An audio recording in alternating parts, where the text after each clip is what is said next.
Diz então assim a palavra do Senhor: se não fora o Senhor que esteve ao nosso lado, ora diga Israel, se não fora o Senhor que esteve ao nosso lado, quando os homens se levantaram contra nós, eles então nos teriam engolido vivos quando a sua ira se acendeu contra nós. Então as águas teriam transbordado sobre nós e a corrente teria passado sobre a nossa alma. Bendito seja o Senhor que não nos deu por presa aos seus dentes. A nossa alma escapou como um pássaro do laço do passarinheiros. O laço quebrou-se e nós escapamos. O nosso socorro está em nome do Senhor que fez o céu e a terra. Vamos ler todos juntos o versículo 8. O nosso socorro está em nome do Senhor, que fez o céu e a terra. Glória a Deus. Senhor Jesus amado, nós te louvamos nessa tarde, nós engrandecemos o teu nome, Senhor. É verdade que nós já declaramos aqui a tua santidade, o teu poder, ó Pai. Engrandecido seja o teu nome, tu és santo, tu és o leão da tribo de Judá, tu foste o cordeiro imaculado, ó Deus, que foi oferecido ali em favor dos nossos pecados, Pai. Tu és santo, tu reinas, ó Pai, reina sobre essa terra, reina sobre as nossas vidas, reina sobre essa igreja, Senhor, reina na nossa família, reina nessa comunidade, reina nessa nação, Senhor. E agora nós entregamos a Ti o nosso coração, a nossa mente, e que nós possamos, ó Deus, estar atentos à Tua palavra, ministra ao nosso coração, e que possamos sair aqui cheios do Teu Santo Espírito, Pai, que a nossa fé possa ser aumentada em Ti, e que nós possamos bendizer o Teu nome, glorificar os Teus feitos, ver as Tuas obras e dizer que só o Senhor é Deus, Pai. Assim nós oramos em nome de Jesus, amém. Nós estamos aqui no Salmo 124. Nós sabemos que esse salmo, ele compõe uma coletânea de outros salmos que compõem, na verdade, são 15 salmos que vão compor os cânticos de degraus, ou os cânticos de romagem. Eram aqueles cânticos, os salmos esses salmos eram louvores, e eles começam no Salmo 120 e vai até o Salmo 134. E quando então eles eram cantados, quando eles eram entoados durante a peregrinação, então, do povo até Jerusalém, principalmente nas festas da Páscoa, das semanas e dos tabernáculos. Então, durante toda essa peregrinação, o povo de Israel, ele entoava esses salmos, eles cantavam esses salmos, relembrando os feitos do Senhor, exaltando o Senhor, mencionando os seus livramentos, as suas bênçãos. Também falavam e cantavam e salmodiavam em relação também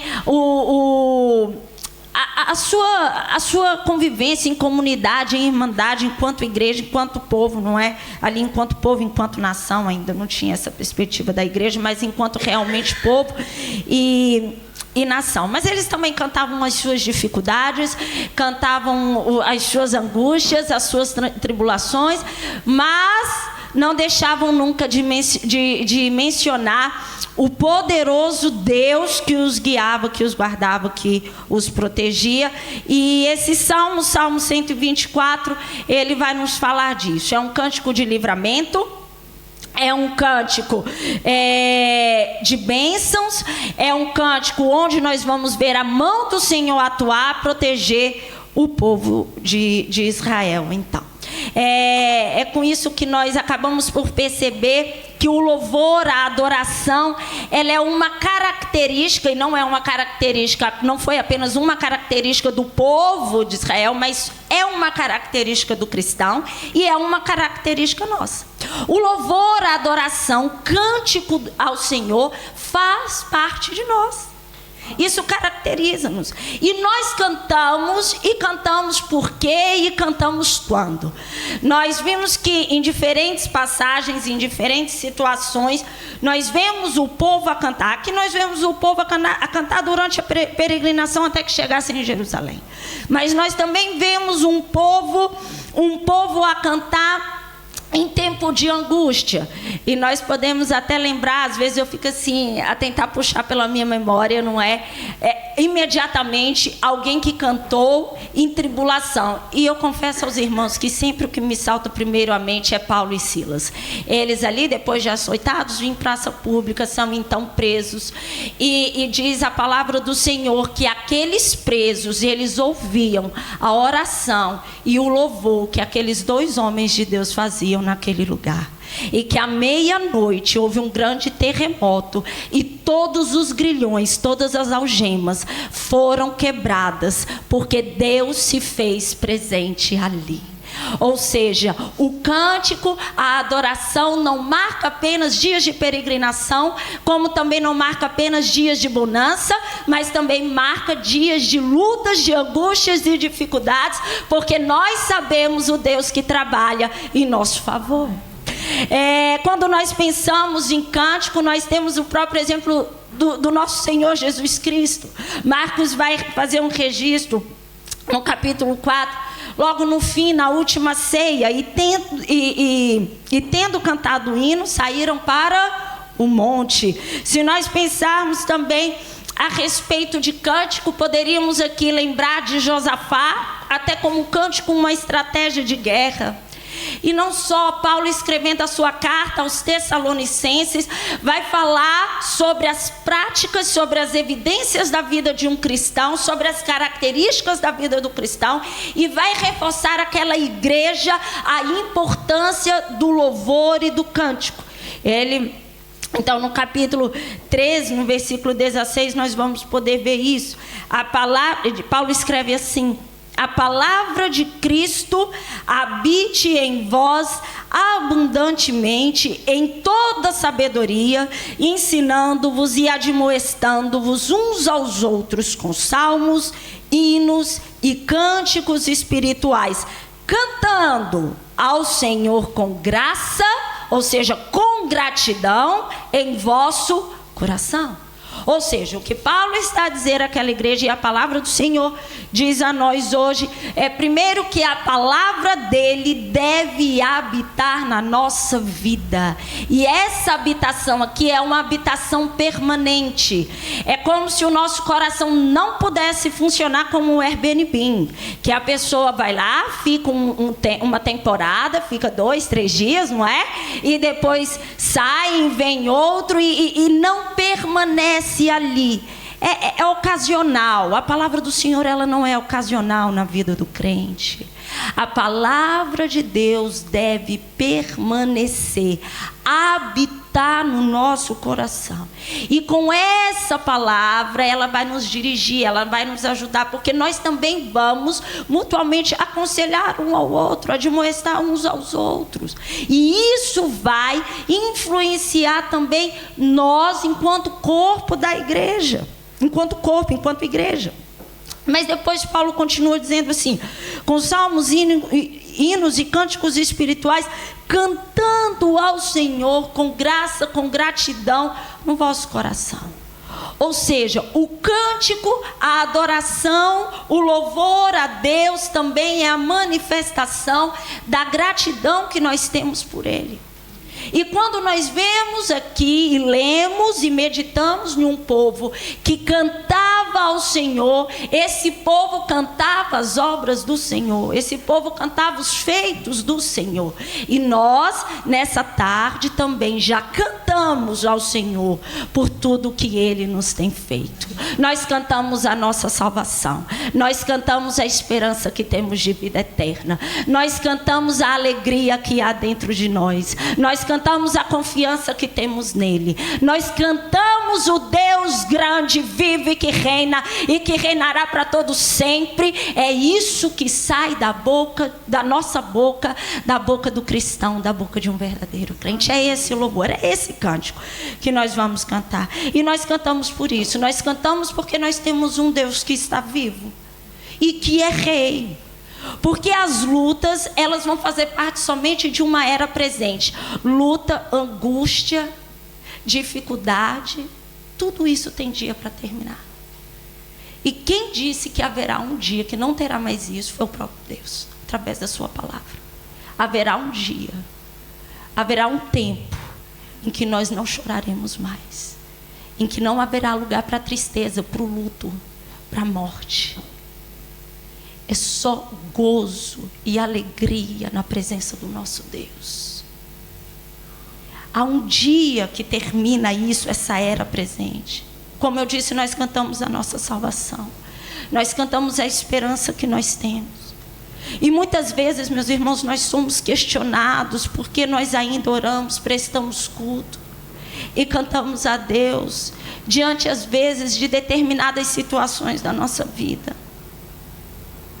Porque há pessoas, às vezes, que nos abordam e dizem assim: por que você ainda canta tanto a esse Deus? Vai à igreja, não é? Para que isso? Por que isso? Eu vejo que você ainda tem tantos problemas e você continua a cantar. É porque nós gozamos de um privilégio. E esse é o segredo do nosso louvor. É porque nós não cantamos muitas vezes o que nós estamos vendo. Nós cantamos porque é alguém que nós esperamos. Nós cantamos não pelo que vemos, amados. Nós cantamos por aquele que nós esperamos. Há um cântico no Inário, do Brasil, que diz: nós aguardamos Jesus ainda até a luz da manhã raiar. Nossa esperança é sua vinda. E depois o Rei dos Reis vem nos buscar. Nós aguardamos Jesus ainda até a luz da manhã raiar. É por isso que nós cantamos. Esse é o nosso segredo, meus irmãos. Não são os dias bons que vão reger o nosso cântico, não é a nossa voz, o nosso coração, como também não são os dias maus. Mas é Cristo e a esperança que nós temos nele. E esse povo vai cantar aqui no Salmo 124, nós poderíamos dividi-lo pelo menos em 3 partes. Eles vão cantar primeiro a importância fundamental da presença do Senhor. Nós vemos isso logo no primeiro versículo. Depois eles vão cantar a terrível condição de domínio do inimigo, mas também cantam a grande intervenção do Senhor. E por último, eles vão então cantar a dependência do povo de Israel de Deus. Eles vão cantar, na verdade, a dependência que todo homem tem no Senhor.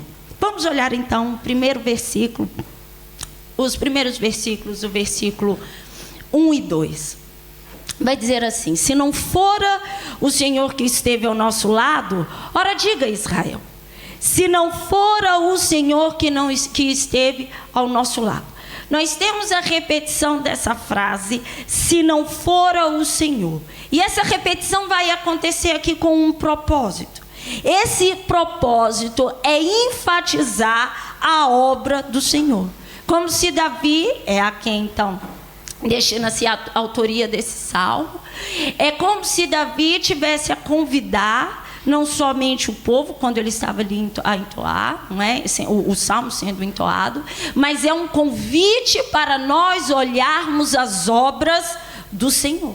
Aquilo que Deus fez, aquilo que Deus operou em favor do povo. Em outros salmos nós vamos ver o mesmo apelo, o mesmo convite. Se nós olharmos os Salmos 46, versículo 8, nós vamos ler: vinde, contemplai as obras do Senhor, que desolações tem feito na terra. Se vamos ao Salmo 139, versículo 14, nós vamos ler: eu te louvarei porque de um modo terrível e tão maravilhoso fui formado. Maravilhosas são as tuas obras, e a minha alma o sabe muito bem. O Salmo 111 também vai falar da grandiosidade das obras do Senhor. Grandes são as obras do Senhor, procuradas por todos os que nelas tomam prazer. Glória e majestade há em sua obra, e a sua justiça permanece para sempre. Meus irmãos, Quando nós somos convidados nesse salmo a olhar as obras do Senhor, é porque o Senhor revela nas suas obras a sua majestade, o seu poder, o seu domínio. E há prazer naqueles que confiam no Senhor e procurar as obras do Senhor e contemplá-las. O que esse povo estava aqui fazendo era contemplando as obras de livramento e de proteção que eles tiveram da parte do Senhor. E por que que eles foram convidados a olhar as obras do Senhor? Porque eles também, aqui o salmista vai descrever com muita propriedade o intento, como se a sede que os inimigos tinham pela vida deles. Como o inimigo queria mesmo acabar com eles, derrotá-los. Eles têm aqui no Salmo, o Salmo também vai retratar o sofrimento e a angústia que foi perceber a atuação do inimigo. Mas quando o salmista nos convida a olhar para as obras do Senhor, ele está a dizer assim: tanto a força do inimigo, quanto a necessidade de livramento, isso está muito aquém de quem é Deus. Nós escutamos por muitas vezes uma frase que diz assim: ó, irmão, não olhe o tamanho do teu problema, olhe para Deus, não é? Às vezes nós já ouvimos isso, não já? E é justamente isso que nós somos convidados a olhar aqui nesse salmo. É olharmos acima da dificuldade, é olharmos acima do problema, é olharmos acima da atuação do inimigo. E só conseguimos fazer isso quando nós olhamos para as obras do Senhor e vemos que elas são muito maiores do que qualquer força contrária ou de qualquer angústia ou luta ou dificuldade que possamos enfrentar. É que se nós pudéssemos assim dimensionar, porque nós não podemos dimensionar o poder do nosso Deus. Mas não é o Senhor que se rende diante dos problemas. Não é o Senhor que se rende diante dos inimigos. O que nós temos registrado na Bíblia, principalmente quando aquele povo estava em guerra, eram os inimigos serem rendidos diante do Senhor. Era a dificuldade daquele povo, daquela nação estar rendida diante do grande poder do nosso Deus. Porque o nosso Deus, o poder dele, está além e não aquém das nossas dificuldades. Obrigada, irmãos. Está além. E era isso que aquele povo precisava olhar. E é para isso que nós precisamos enxergar até hoje, meus irmãos. Olhemos para aquilo que nós vivemos e olhemos para as obras do Senhor. E como são maravilhosas. Mas não é somente essa repetição da frase toda que nos convida a algo. Há uma outra palavra muito pequena. Na verdade, uma partícula que também é repetida junto dessa frase. É esse se. Esse se vai trazer para o nosso texto uma hipótese do que aconteceria se o Senhor não tivesse agido. Se o Senhor não tivesse agido, é como se houvesse uma pergunta, um questionamento, só nessa palavrinha, nessa partícula, nesse si. E a pergunta seria essa: o que teria acontecido se o Senhor não tivesse agido? Se nós lemos todas as investidas aqui dos inimigos, o que teria acontecido a esse povo? Derrota e morte. Não teria acontecido outra coisa. E isso também é um convite do salmista. É nós olharmos para esse texto, o que é e o que poderia ter sido se. Ou seja, nós temos aqui o que aconteceu. Mas ele também olha, aconteceu por quê? E o que poderia ter acontecido se não? E poderíamos aplicar isso a muitas passagens bíblicas. Olhemos para o milagre e a maneira como o Senhor livrou Israel dos egípcios. Então vem os carros dos exércitos dos egípcios, tem um mar, tem água à frente, não é muita água. E uns até pensaram que fossem morrer ali, mas o Senhor disse que eles viriam livramento. E de uma forma milagrosa o Senhor divide aquelas águas. E o povo de Israel passa a pés enxutos, como diz a palavra do Senhor. Agora, se o Senhor não tivesse feito isso, o que teria acontecido? Nós poderíamos olhar também para uma outra situação, talvez mais individual, mais familiar. Quando olhamos, por exemplo, para o caso daquela viúva, que o seu marido, claro, já havia falecido, se estava viúva, não era? Mas tinha 2 filhos e eles seriam levados, porque havia uma dívida. E essa mulher foi até o profeta Eliseu e disse o quê? Você sabe que o meu marido temia o Senhor. É como se ela tivesse a dizer assim: já não chega a dor que eu sinto, a angústia que eu estou por perder o meu marido, agora vão os meus 2 filhos. E ela pergunta, e ele pergunta: o que você tem em casa?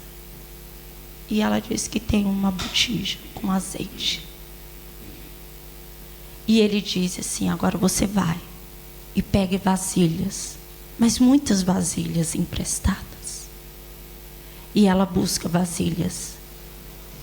E depois, a ordem era para que ela entrasse, fechasse a porta da sua casa. Porque enquanto tivesse vasilha, teria azeite. E o registro bíblico nos conta que aquela mulher encheu muitas vasilhas. E quando não houve, quando já não tinha mais vasilha, o azeite cessou.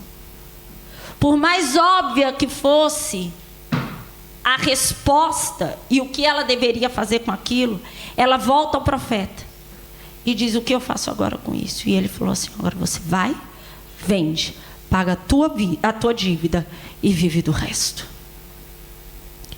Meus irmãos, nós temos um Deus que intervém nas nossas necessidades. Agora eu pergunto: e se o Senhor não tivesse feito isso? O que teria acontecido com aquela mulher? O que teria acontecido aos seus filhos?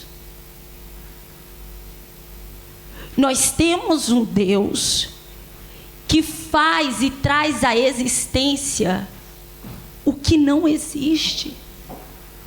Como tem poder para multiplicar o pouco que há. Porque Ele tem poder para todas as coisas. E é isso que o salmista quer que nós olhemos. Se não fosse o Senhor que tivesse feito isso, então o que teria acontecido? Olhemos para uma outra situação, como a de Davi, lançado numa cova dos leões. E se o Senhor não tivesse enviado o anjo para fechar a boca dos leões? Daniel, eu disse Davi, não é? Daniel. O que teria acontecido? Então, meus irmãos, é esse contraponto que nós temos que trazer para a nossa vida. É lembrarmos que se não fosse o Senhor, o que teria nos acontecido?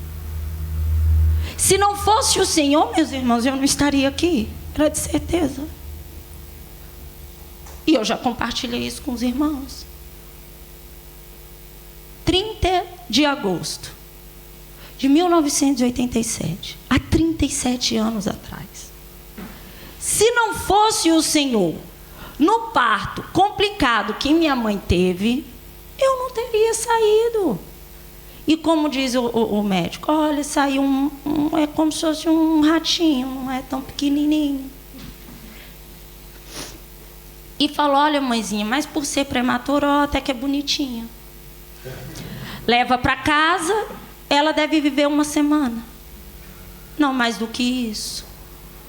sendo ratinha, não ratinha, bonitinha, feiozinha.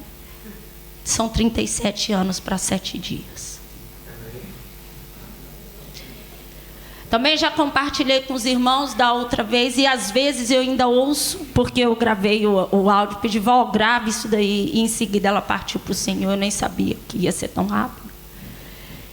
Do dia que ela falou assim, minha filha, esse foi o pior dia da minha vida.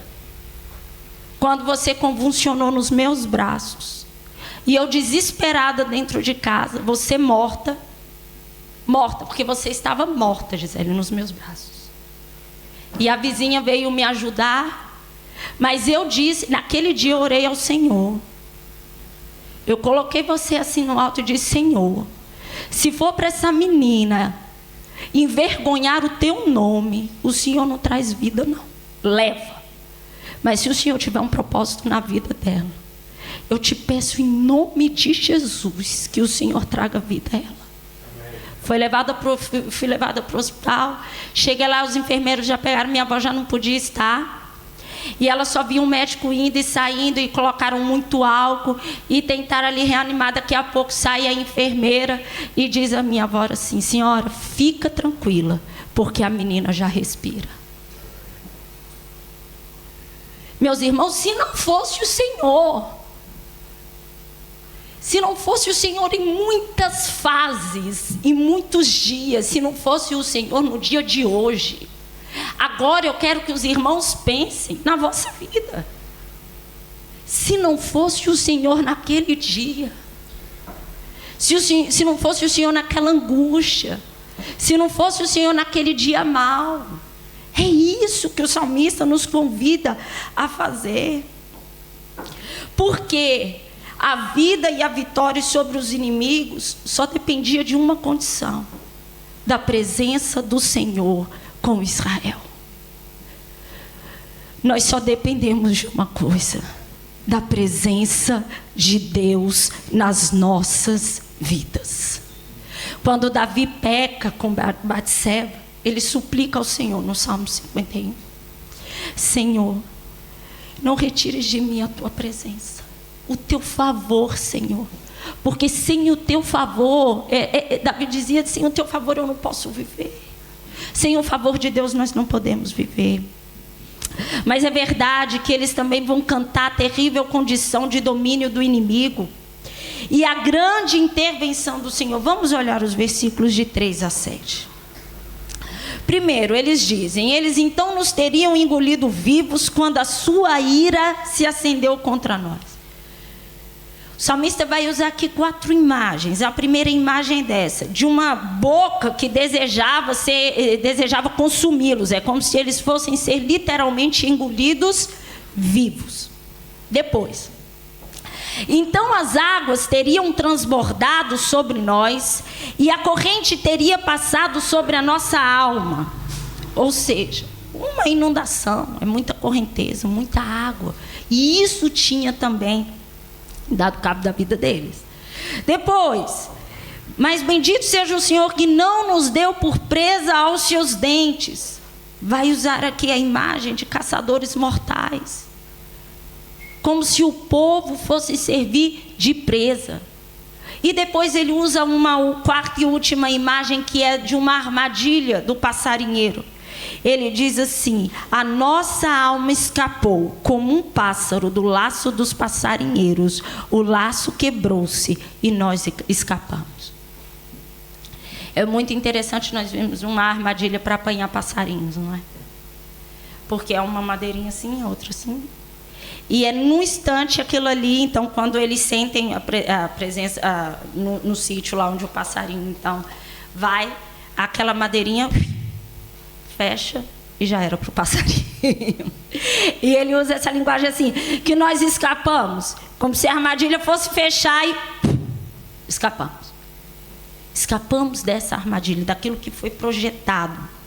E parece que a maneira como Davi descreve aqui no Salmo até nos faz parecer que por algum momento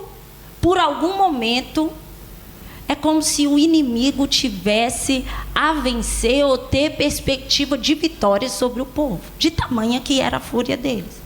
às vezes pode nos transparecer esse aparente êxito dos inimigos.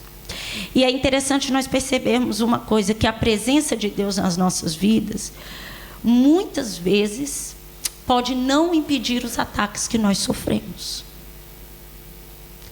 Porque a presença de Deus, meus irmãos, não é para dizer que nós não teremos mais problemas,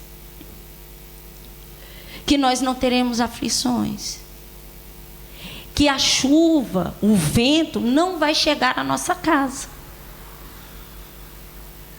Mas a presença de Deus nos garante condições para nós enfrentarmos essas dificuldades, essas adversidades. Ah, pronto, a presença de Deus está comigo, nenhum problema mais terei. Não é isso.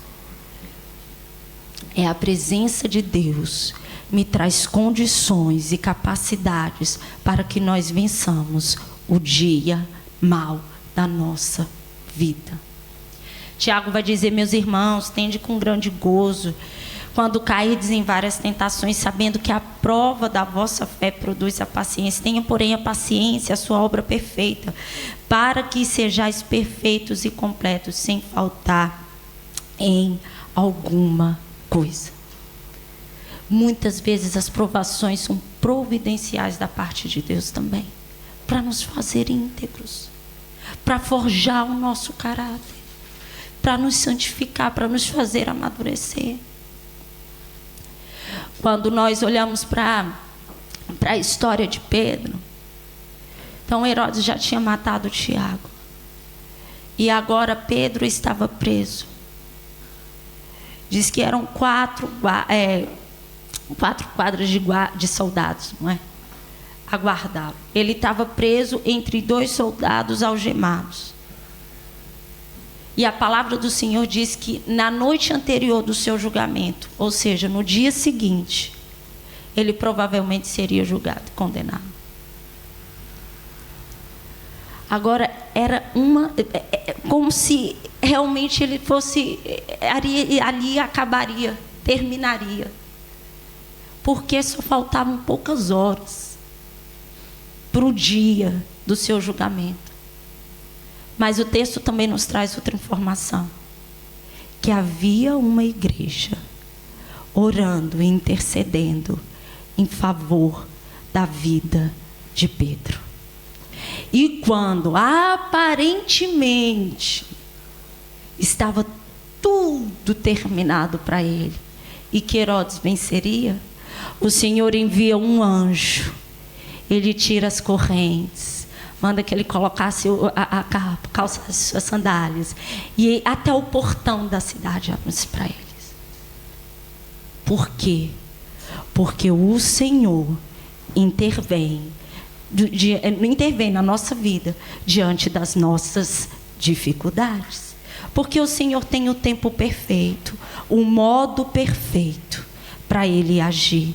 É como Ele quer, é no tempo que Ele quer e da maneira que Ele quer. Lembremos das palavras de Jesus, quando os seus discípulos o indagam em relação àquele cego de nascença. Mestre, quem pecou? Este ou os seus pais para que ele nascesse cego? E Jesus responde dizendo: nem ele pecou, nem seus pais, mas foi assim para que se manifestem nele as obras do Senhor. Há situações na nossa vida que nós não vamos ter uma resposta concreta. Mas talvez olhemos para esse versículo. Será que não é essa a resposta? Para que se manifeste em nós as obras do Senhor.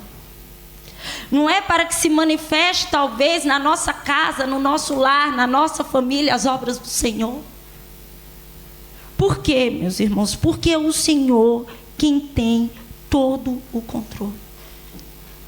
Agora, esse povo é descrito aqui que foi livre dos seus inimigos físicos. E nós tivemos um livramento muito maior do que esse. Porque nós também temos inimigos. E o diabo, Ele tem sede por almas nesse mundo. E talvez a imagem que nós pudéssemos ver é como se fossem desses inimigos aqui contra o povo de Israel. Porque o que o diabo, o propósito dele é de destruição, é de escravidão, é de morte. Enquanto nós temos um Deus com um propósito de vida, de liberdade, o que nós lemos é que conhecereis a verdade e a verdade vos libertará. Eu vim para que vocês tenham vida e tenham vida em abundância. Há um contraste espiritual muito grande. O Senhor nos arrancou das mãos do inimigo das nossas almas. O Senhor nos livrou da morte e nós escapamos. Porque era isso que estava sobre as nossas vidas: morte, condenação, escravidão. Mas o sangue de Jesus nos fez livres. Nós somos livres. Nós somos livres pelo sangue de Jesus. Se o pecado escraviza, o sangue de Jesus nos liberta. Se há maldição fora de Cristo, há bênçãos em Cristo. Se o intuito de Satanás é engano, é mentira, é corrupção, nós temos um Deus que é a verdade. Eu sou o caminho, a verdade e a vida. Nós fomos libertos, meus irmãos, nós fomos salvos por um precioso sangue. Este salmo é um salmo também que deve ser entoado e cantado por nós nessa tarde, em todos os dias da nossa vida, porque grande foi a obra que o Senhor realizou naquela cruz, em favor de nós, em favor de cada um de nós. Paulo, escrevendo a sua primeira carta a Timóteo, vai dizer: porque não há um só Deus, porque há um só Deus e um só mediador entre Deus e os homens, Jesus Cristo, o qual se deu a si mesmo em preço de redenção por todos, para servir de testemunho a seu tempo.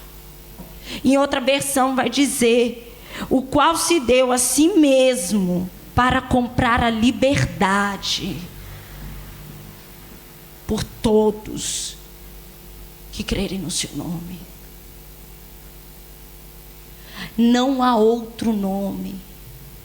Não há outro nome para que haja salvação que não seja no nome do Senhor. O que o povo de Israel estava a dizer aqui: os nossos inimigos se levantaram, mas o Senhor interveio e Ele fez o que ninguém poderia fazer, porque o nosso socorro veio senão da mão do nosso Deus. E é por isso que eles vão cantar essa dependência. Vamos olhar para o versículo 8. O nosso socorro está em nome do Senhor, que fez o céu e a terra. O salmo vai terminar com uma declaração de poder do nosso Deus. E que não foi um Deus criado, totalmente oposto ao que o povo de Israel via e contemplava nos montes, que eram os postes ídolos, que eram os altares dos povos pagãos, a ídolos. O nosso Deus não era comparado a eles, porque o nosso Deus não é um ídolo, o nosso Deus é Deus. E Ele não foi criado, Ele é criador de todas as coisas. Mas também o salmista vai dizer que o Senhor é a fonte do socorro deles. Eu não sei os irmãos, se já não tem mais lutas, mas eu ainda tenho as minhas lutas. Mas nós sabemos de algo muito precioso, que o Senhor é a fonte do nosso socorro. o que quer que seja que hoje, vem trazer aflição, preocupação, angústia, inquietação ao nosso coração, à nossa mente, à nossa vida. Meus irmãos, lembremos-nos disso, que a fonte do nosso socorro é o Senhor. Teve um dia, assim, que eu julgava que eu tivesse entrado com os meus óculos de sol aqui na igreja. E eu liguei a Marisa, falei: Marisa, procura aí. E a Marisa, coitada, já tinha até fechado a igreja. Marisa voltou, procurou esses óculos e nada. Gisele, os óculos não estão aqui. E eu liguei a irmã Laurinda, porque nós tínhamos estado juntas, e falei: ô irmã Laurinda, olha aí para ver se eu não meti dentro da sua saca por engano os óculos. E ela: ô minha menina, aqui não tem os teus óculos, eu não vejo os teus óculos. E eu: ai meu Deus, onde eu coloquei esses óculos? Falei: não, vou ligar a irmã Sãozinha, porque ela também estava quando eu entrei na igreja. E liguei a irmã Sãozinha. Ô irmã Sãozinha, a senhora por acaso observou se quando eu entrei na igreja eu trazia os meus óculos de sol? E eu: olha, por acaso eu não lembro de tê-la visto com os óculos. E ela: mas o que foi, minha filha? Eu falei: ô irmã Sãozinha, eu não sei onde eu deixei os meus óculos. E ela disse para nós assim: e vais ficar preocupada com estes óculos? Isso é coisa do diabo para ficar colocando perturbação na tua cabeça, Gisele. E se ele encontrar, ele nem vai poder usar. Fica tranquila, seu óculos vai aparecer. E eu desliguei o telefone e disse assim: realmente, não tinha uma palavra mais animadora do que essa, não é? E falei assim: uma hora vai aparecer. E apareceram, de fato. Apareceu. Mas isso é para mostrar o quê? No dia a dia, quantas vezes coisas tão pequenas, distrações, vem tentar roubar a nossa paz, a nossa confiança no Senhor, coisas mínimas. Mas, meus irmãos, vamos olhar para aquilo que Jeremias disse: ah, Senhor Deus, eis que tu fizeste os céus e a terra com teu grande poder e com teu braço estendido, nada há que te seja demasiado difícil. O que pode ser tão difícil para o nosso Senhor? Nada, nada. E a verdade é, meus irmãos, que a nossa alma está cercada constantemente de perigos. E o diabo, ele não se cansa de montar armadilhas. Mas aqueles que gozam da presença de Deus serão livres. Para muitos, o Salmo 124, esse cântico, não é uma realidade, mas é uma utopia, porque ainda não experimentaram a salvação e a liberdade que nós temos em Cristo. Mas nós somos esse coral que vamos cantar as grandezas do nosso Deus, proclamar a salvação por meio de Cristo, anunciar o Evangelho, que é poder de Deus para a salvação de todo aquele que nele crê. Nós somos esse povo de hoje, essa nação eleita, o sacerdócio real, para cantar as maravilhas do nosso Deus. E quanto àquelas coisinhas, como diz a minha mãe, as coisas da vida, sabe, aquelas dificuldades, as nossas preocupações, as nossas lutas, as nossas inquietações, olhamos para o que Paulo então escreveu aos Romanos: que diremos, pois, a estas coisas? Se Deus é por nós, acho que nós podemos falar melhor e com mais confiança. Se Deus é por nós, esse é o conforto, esse é o consolo que nós temos no nosso Deus, que nos defende, que nos protege, que nos livra. Então, meus irmãos, que o Senhor nos ajude. Amém?